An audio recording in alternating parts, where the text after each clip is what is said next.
Welcome back to Man Talk. I'm Andrew. In this segment, I'm going to discuss some of the science behind attraction, or behind sex appeal, if you will. First thing I'm going to discuss is symmetry. A lot of research has been done behind symmetry and why it is that it's found to be so appealing. Why it is that people with more asymmetrical faces are more appealing.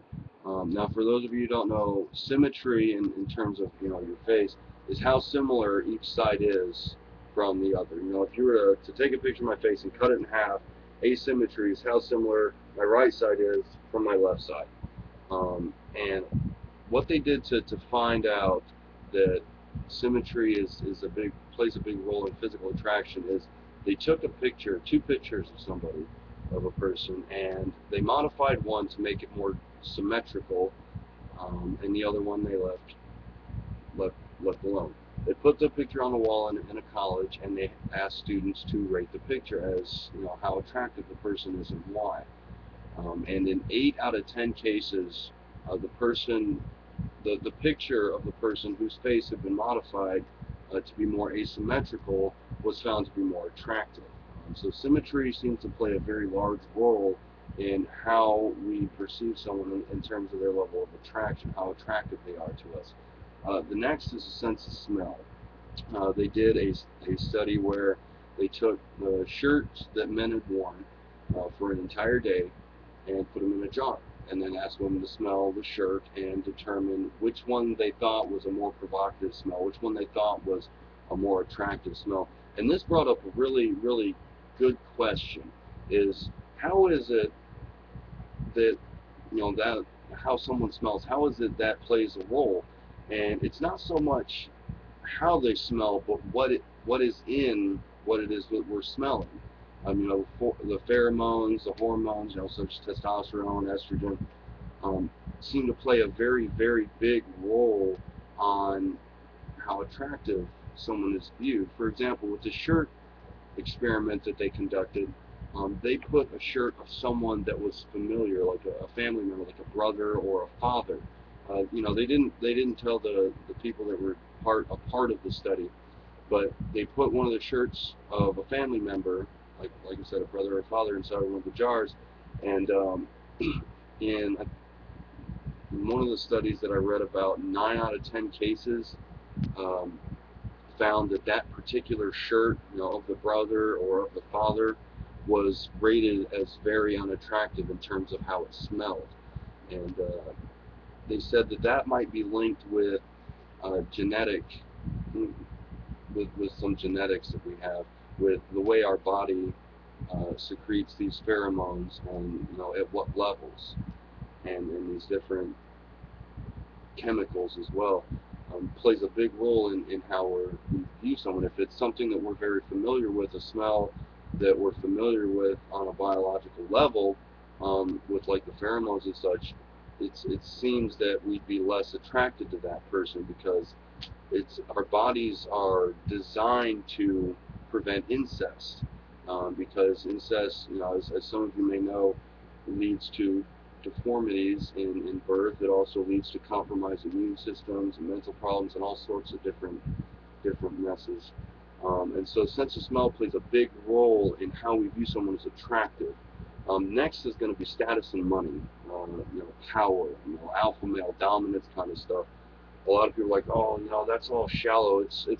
I don't view it as shallow. I view it as science. I view it as biology.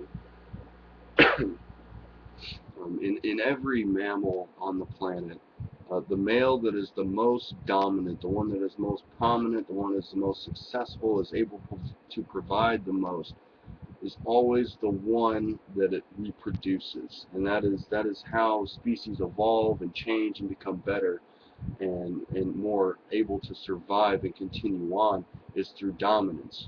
And that in my opinion plays a big role in how we as humans reproduce and determine who is the best mate, who is the best person to have children with and raise offspring with.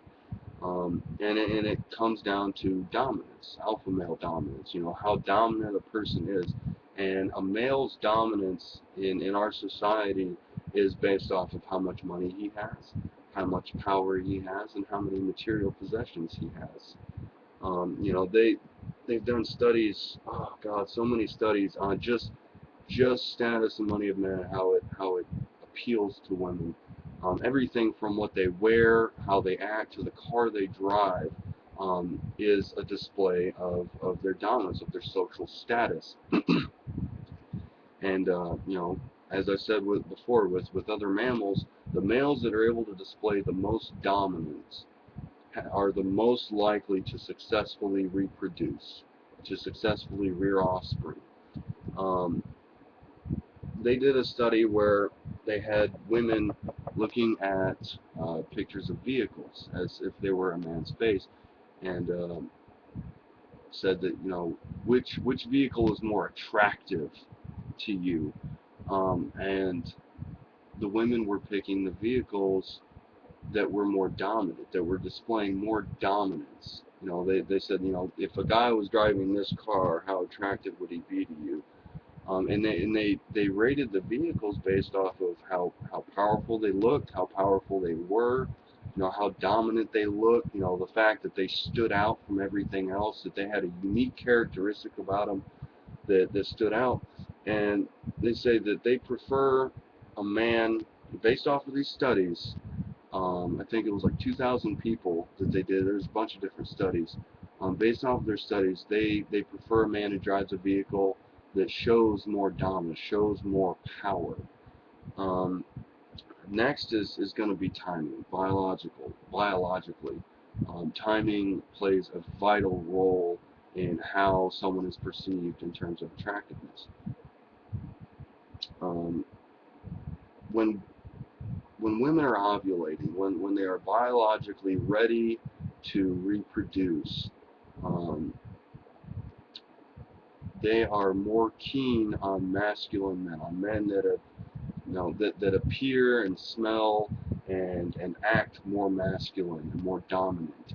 You know, they did a study where they showed a picture of a man who looked more masculine, and then a modified picture where he looked more masculine, or feminine, excuse me, where he looked more feminine. During ovulation, I think it was like 8 or 9 out of 10 found that the man who looked more masculine was viewed as more attractive, whereas when a woman was not ovulating, they found that she preferred the man who had more feminine qualities about him. And so timing plays a big role. When a woman is biologically ready to have children, she looks for someone who would seem like a good protector, who would be able to support and provide. And I'm not being sexist. I'm not trying to get into that whole mess. I'm just going based off of the studies that I've researched and found.